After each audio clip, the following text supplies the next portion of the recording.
Hi! On this autopsy video, we will show you how to upgrade or replace the primary memory in your Alienware 17. Before starting, check out our safety precautions and ESD protection video. You can find a link in the description for this video. First, disconnect any cables or peripherals attached to the computer and disconnect the AC adapter from the computer. Flip the computer upside down so you can remove these two screws.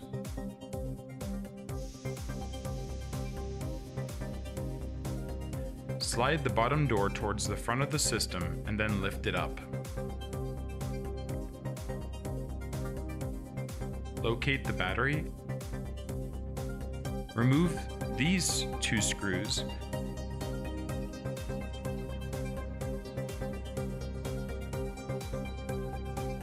and carefully disconnect the battery cable from the system.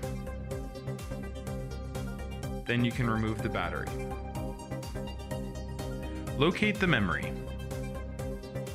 Gently push the securing clips away from the memory module and remove it from the system.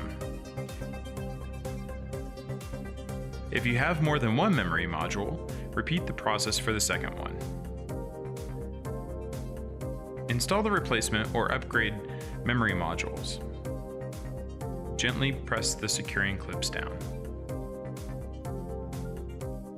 Install back the battery.